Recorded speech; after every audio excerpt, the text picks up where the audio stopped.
السلام علیکم ګرانو دوستانو. نن به زه تاسو ته وایم چې د افغانستان راشد خان هم دغه پاکستان سوپر لیګ کې اولنۍ لوبه ترسره کړله. په دغه لوبه کې راشد خان نه تنها ښه بولینګ ترسره کړی ده بلکې خپل ټیم لپاره ډېر مهم رنزونه هم لاندې کې کړي دي.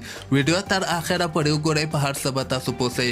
زه به تاسو ته وایم چې نن په پاکستان سوپر لیګ کې دغه درېیمه لوبه چې کومه ترسره شوې وله، دغه د راشد خان دوی ټیم لاهور کرندر ملتان سلطان سره لوبه ترسره کړې وله.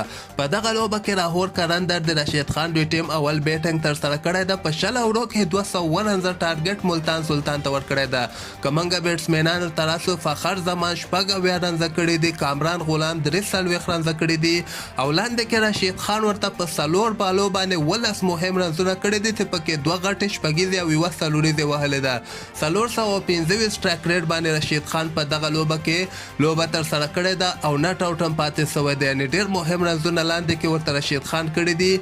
خو بل طرف ته که موږ د ملتان سلطان بیټسمینانو ګورو، د دوی لپاره بیا شان مسعود 83 رنزه کړي دي، محمد رضوان نهد 18 رنزه کړي دي، سویب مقصود هم 6 رنزه کړي دي او لاندې کې بیا خوش دلشاه 18 رنزه کړي دي.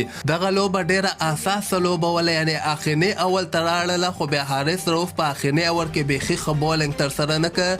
نو خوش دلشاه وکولی چې حارث رؤف باندې 2 څلوریزې او 1 شپږیزه ووهي او دغسې دغه ټارګټ چې کوم د راشد خان دوی ټیم ورکړی دغه پوره کړی ده. یعنی ملتان سلطان دغه لاهور کرندر نه په 15 وکټو باندې دغه لوبه ګټلې ده. خو په دغه لوبه کې به زه تاسو ته وایم چې راشد خان نه علاوه دغه بقایا ټول بالران ډېر سخت سخت ټکول سوي دي.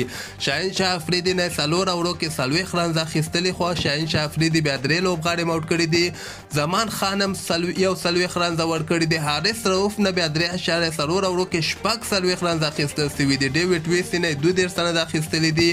سمیت پټیل نه په 1 اوور کې 19 رنزه اخیستل سوي دي. خو راشد خان همیشه غوندې زبردسته بولینګ یې ترسره کړ چې 4 اوورو کې صرف 28 رنزه ورکړي دي او د مقابل ټیم یو مهم لوبغاړی موټ کړی ده. دغه وکټه چې کومه یې ووله دغه د بیټسمینانو لپاره ډېره جوړه وله، خو بیا هم راشد خان د لاهور کرندر لپاره زبردسته بولینګ ترسره کړی ده.